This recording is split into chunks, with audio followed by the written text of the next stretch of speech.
to WTOL 11 News on WTOL 11 Plus. I'm Tatiana Cash. Thanks so much for joining us here online. Now, it was cold, okay, for St. Patrick's Day, but there was sun one minute, snow the next, a little bit of chaos. So the question is this winter feel going to continue into the work week? We need to check in with meteorologist John Birchfield. John, what's going on? Well, we got one more of those chilly, cloudy days with a few snow showers. Looking high atop downtown, you see the gray skies. Hopefully you enjoyed the sunshine while it lasted, because it is chilly and breezy, and there are a few rain and snow showers moving on through. Radar is filled with these pop-up showers. The green shows you rain, the blue shows you snow, and even a few reports of some brief ice pellets falling from the sky. These are intermittent. They generally only last a few minutes, and then dry weather briefly returns. This is the weather across the entire Great Lakes region in the wake of the cold front that swept in yesterday evening. Temperatures are hovering around 40. Got a few spots that are cooler north and west, including Hillsdale that is only at 32.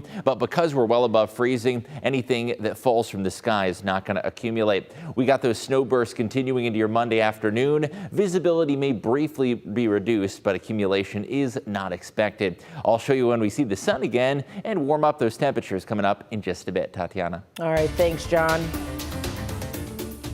An early morning shooting sends a teen to the hospital in critical condition. Toledo police say the shooting was in the North Toledo 400 block of Park Street. The victim, a 14-year-old girl, and officials say no arrests have been made in this incident. As St. Patrick's Day is here, and it doesn't take the luck of the Irish to have a good time, which is always good news. Laura Sandlin went to downtown to find out why people here in Toledo have been celebrating, honestly, all weekend. St. Patrick's Day has returned to Toledo. It's a day spent celebrating by eating an early breakfast or drinking at a local pub. We caught up with some folks who say that the holiday is about spending time together. I just survived cancer for the second time in my life, so this was my goal. It was to be ready to come back down here and enjoy my time with my sons. Jeff Howard and his sons are from Tecumseh, Michigan, where they left to spend the holiday together in Toledo.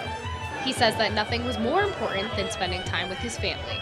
Oh, it's precious. It really is. Despite the early morning, Howard says even 6 a.m. is never too early. You can get down here and get a belly up to the bar and get your breakfast and get prepared for the day. His son agrees. Never too early. It's 5 o'clock somewhere, right? From live music to beer and games, patrons at the bar say that the holiday is meant to be spent with friends and family to have a good time. Have a fun day filled with green and Guinness. Reporting in downtown Toledo for WTOL 11, I'm Laura Sandlin. That was a suit, I tell you what. Now, TRMA held its 64th annual Ham Fest, which is actually not about pork sandwiches. Sorry. The Toledo Mobile Radio Association hosted an event similar to a giant flea market for ham radios. So attendees could buy and sell radio equipment, cables, computer pieces, or antique radios if they liked. This was also a chance for amateur radio enthusiasts who are normally on the radio, a chance to socialize and reacquaint with one another face to face. There were almost 200 tables of vendors, and they expected nearly 1,000 shoppers. Besides just being a good technical hobby, especially for young people, is to provide emergency communication when there's a hurricane, earthquake, tornado. We bring our radios in with permission from the local government entities to just provide backup communication. Our motto is, when all else fails, amateur radio. Amateur radio has actually been around for over 100 years. Ham radio operators were heavily recruited by military for their strong electronic background. Now, if you've ever wondered what it's like to drive a school bus, Springfield School District actually gave folks a chance to live out their dreams this morning. The district let visitors test drive a bus to go through a course and even mimic picking up some students. This is a great opportunity to see just how difficult this job can be. Test drivers get to interact with experienced drivers as well as ask questions about their profession and, really just have a bunch of fun. I think they're having fun. You see the smiles. If you say here, they're all coming off the bus with a smile, and you can see them contemplating whether the next step is. So I think the event is working so far. All right, now to drive a school bus, you do need a CDL Class B with a school bus endorsement, air brake and passenger endorsement, and then train with the school district. Simple enough. A restaurant near the University of Toledo is closing its doors for the final time today. Campus Poly Eyes has been serving the Toledo community for the last 4 years and are known for their famous stuffed breadsticks. Owner of Campus Poly Eye, Bobby Nicholson, says he's not closing his doors for any financial reasons. Really, he just wants to spend more time with his family. He owns another location and is happy to serve the Toledo community. Thank you. I mean, the outreach has been great. UT has been great. The regulars much appreciated, very strong. My staff appreciate. I mean, can't say thank you enough for all the staff and all the great people I've met over the last 4 years here. Now, while the Toledo location is going to close its doors again for good at 9 p.m. today, so you can definitely still grab some food, there are other locations that are still open in both Bowling Green and Findlay.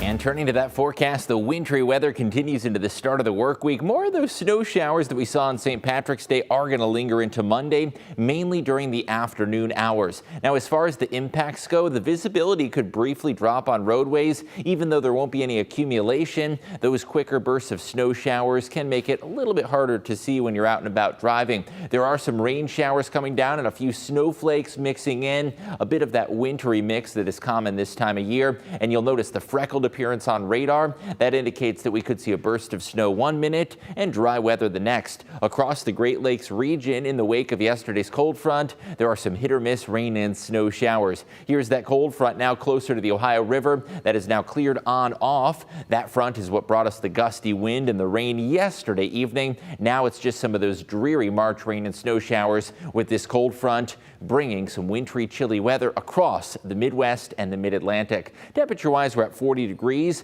well above freezing, so anything that falls from the sky going to melt quickly on impact. There are a few spots in the 30s, including Norwalk and Oak Harbor, and north and west, it's only 32 in Hillsdale, 35 degrees in Lenawee County. Those snow showers are going to continue into your Monday, especially in the afternoon. The first day of spring, that is Tuesday, and it's going to be a cooler start to the spring season, and late week rain and snow showers return, and that'll be our next storm system that comes in Thursday night into Friday. Those snow showers quickly end this evening after sunset. Into your daybreak Monday, could actually see a little bit of sunshine. Clouds quickly return though, and you'll see those speckles of blue Monday afternoon. Whereas today we saw some of the wintry mix and rain, I expect tomorrow is going to be predominantly snow showers. The hour by hour, those clouds briefly clear out for your Sunday evening. It's not going to last long, however. Into Monday morning, could see an occasional glimpse of sunshine for the drive into work, but then by the afternoon, you'll notice more blue appearing here as some of those streaming snow showers drift on in. An occasional burst of snow is possible. No accumulation on roadways, but certainly a reminder that March can bring some wintry weather. Snow showers and 40-degree temperatures. The northwest wind is going to be brisk at 10 to 20 miles an hour, and the sky is going to look like this. Once again, mainly gray, an occasional peak of sunshine, but don't get your hopes up for too much sun. Early in the day, that is the best chance to see sun before the clouds move on through. Afternoon snow showers will be likely. Some of those heavier bursts of snow could briefly drop the visibility. Tuesday, we welcome in the spring season. It is going to be milder, but boy, it's going to be windy. The winds will be coming in out of the southwest on Tuesday, and they could occasionally gust 30 to 35 miles an hour. We do get some calmer and brighter weather Wednesday and Thursday. Yes, it is going to be chilly, but it'll certainly be an improvement upon those rain and snow showers through the middle of the week. Dry weather continues Thursday. Our next system comes in Thursday night into Friday. That could bring us another rain-snow mix with those temperatures on the cooler side. Heading into next weekend, I do see signs of a slight warm-up that'll land us in the mid-50s with some more typical March weather by the end of that 10-day forecast. Overall, though, the remainder of the month is still looking a bit cooler than average. We certainly got spoiled with those 70-degree days, and we didn't really get the luck of the Irish with today's weather, Tatiana. Oh, we didn't. No pot of gold for us. Nope. I suppose that's okay, but this is overall typical, like we're saying, right? Yeah. I'm not supposed to be surprised. Yeah, March weather's not supposed to be 70 and sunny as much as we would like it to be that way. Yes, you know, it's often that icky weather where, like today, you know, it was raining 1 minute, snowing the next minute. Just Mother Nature couldn't make up her mind. So while Tuesday is definitely going to be spring, officially springtime, yes, I gotta wait a little bit longer before I get like my spring, hardcore warm spring weather. Yeah, but we're already starting to see flowers bloom and signs of spring. So not quite there for the spring, but we're seeing some signs at least. Thank you so much, John, and thank you for joining us here on WTOL 11 Plus. Be sure to check us out on Fox 36 as well as tonight on WTOL 11, hopefully at 11. Have a good night.